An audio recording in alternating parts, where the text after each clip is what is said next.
How's it going, everyone? I'm Theo here from Striper Pursuit, and today I'm going to be talking about our midsummer fishery here in Cape Ann. So, in the summer last year, we had one thing that was very important to our fishery. It was very warm water, which caused most of our big bass to be out deeper, either chasing bunker in open water, or they were just less open to feeding at certain times, and you had to be smarter where and when you were fishing. So what I want to talk about now is really the baits that are around that will be around in this midsummer time that can cause some really good or some really bad fishing. So the main thing that you want to look for, your main forage in the midsummer bite, is going to be adult bunker. And when you have adult bunker around, you're really going to find bigger bass with them. So adult bunker, they'll usually be around, my head will be around this big. They have sort of plate-like body, and they have a pretty distinct look to them because they're easy to match from a lure perspective, because when you have, here, grab, when you have a big bass looking up, they're not on an adult bunker, they're very thin, but they're very tall, almost like a plate. So when you're looking at them, to a bass they're not seeing this at all. All they're going to see is this.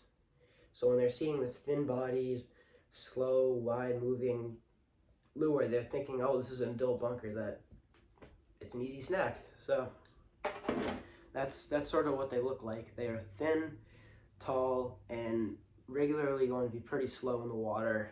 And they're kind of like, I kind of call them sea cows, because they're pretty slow and pretty lazy until they get chased. So the next thing that is very important is where you're fishing in the middle of summer.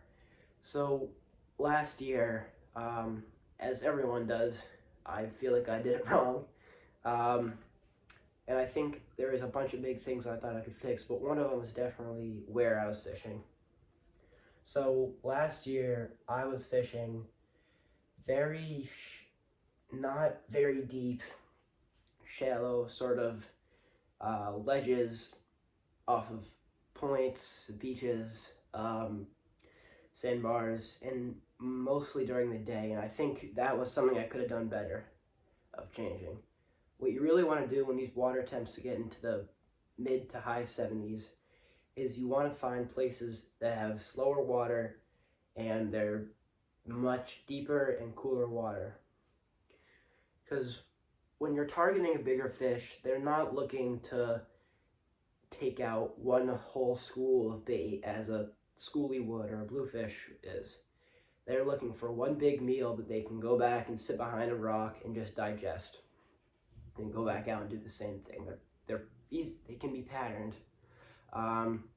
So when you're patterning these fish like that in this midsummer, you really want to find these cool water, deeper, slower moving spots that you want to be able to fish at night, usually for the biggest fish.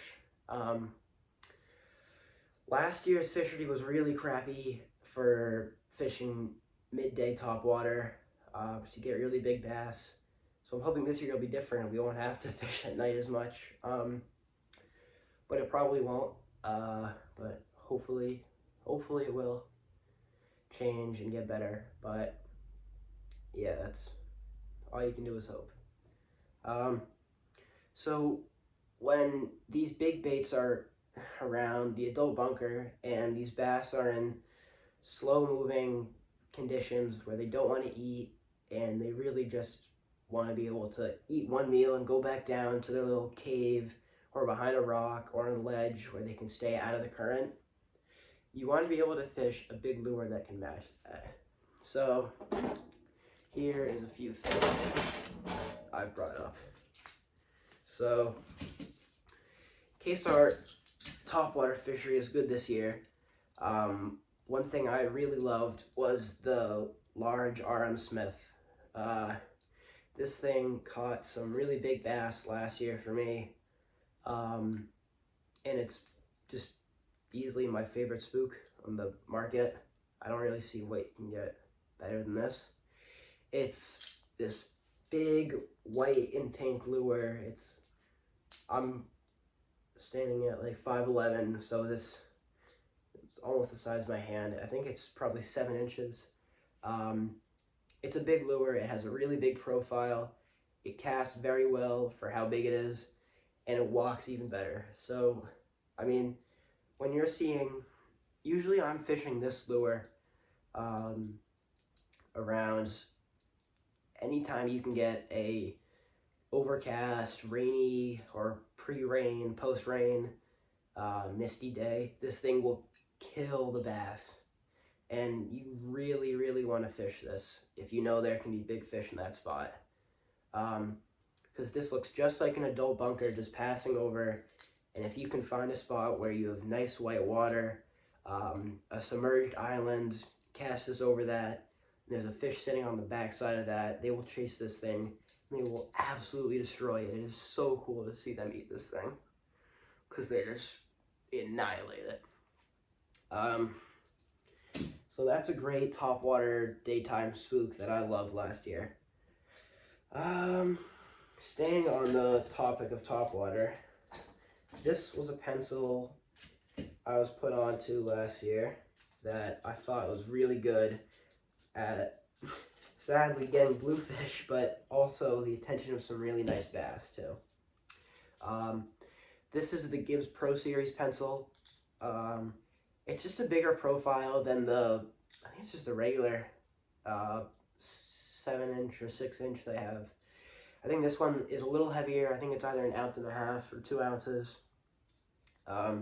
It's got a wider cupped mouth. It's a little thicker. It has the eyes on the back instead of no eyes. This can really stir up bass. I feel pencils to spooks. When I'm fishing a spook, I feel I'm going for, if there's a bunch of bass out there and they're ready to feed, this will work better than a pencil. I feel like when I'm fishing a pencil in a spot, I can really use this to pick out one big fish that isn't really in the mood for feeding. But yeah, you can really fish this anytime during the day if you know there's big bait around. And even not, if you have a spot that will produce big fish and you know there should be one out there, this is definitely a good lure to fish, because if that fish in the middle of the day isn't really ready to feed, you can always throw this out there and hope you get a big bite. Staying on the topic of topwater, needlefish. So this is a floating 24/7 needlefish. It's a custom I got. They're really good. I like them a lot. They have this, so needlefish are a weird lure. You don't really want to fish them too much during the day, as my opinion. I don't know what other people do. So when I'm fishing these, all you're really doing, they cast super far, cast them out, and you're just having this really slow retrieve speed where you can give it a few little kind of twitches up or a drop, or just go like that, and all they're really doing is like sort of like swimming back. For some reason, that big profile, thin body sitting on top of the water works super well. I don't know why, it just does. Well, my thoughts behind it are, when you're reeling this in at that speed and it's got this thin body, I think it's supposed to resemble a bunker because they have that thin body. So most likely it's a bunker feeding on the surface, skimming for plankton, and they don't realize they're about to get smoked by bass. Last up, metal lips. So this is a really big metal lip, as you can see. So I took the center hook off that because I don't think you really need it too much to. I know people will say it's better to have as many hooks in a fish as possible, but in my opinion, I'd rather have a fish get one good hook in its mouth than another set in its gills and another set back in its throat and another treble in the eye. I'd rather have one good set into the corner of the mouth than this hanging out and another treble here snagging in the throat. So back to what this looks like. So This is another Gibbs Pro Series metal. It's a metal lip. They don't cast very well as most metal lips do. Um, they have this walking motion on the water.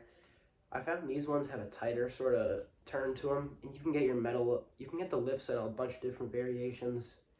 This is just like the classic that I've been using. Works pretty well. I didn't fish with metal lips a lot last year, but I know they work very well when bunker around because they look just like them, and I think having that, it kind of gives a more erratic motion to it when bunker are kind of swimming and they're having that tail sort of flutter. And you can also reel this to where it kind of rolls side to side, and I think that works very well too.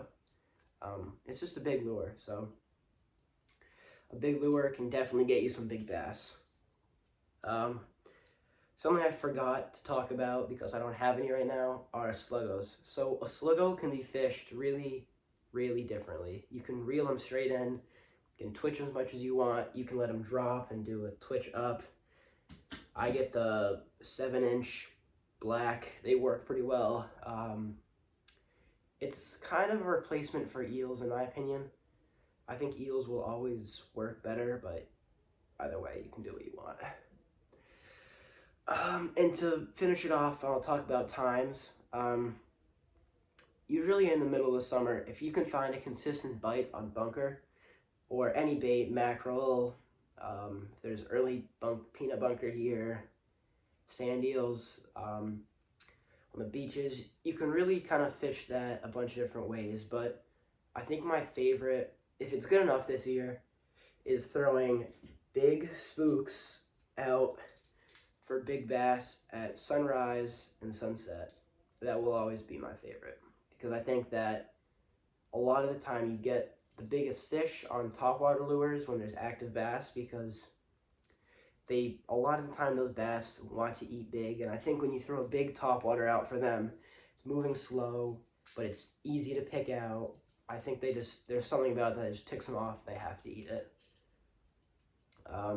But for fishing any of these darker lures that I showed you guys, like a sluggo or the needlefish, fishing at night can be a whole different fishery, which is something really cool that I figured out.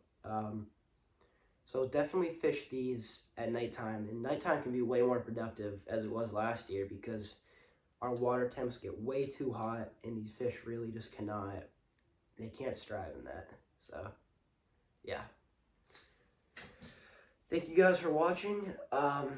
Hopefully I'll be doing another video by the end of next week of me catching some schoolies.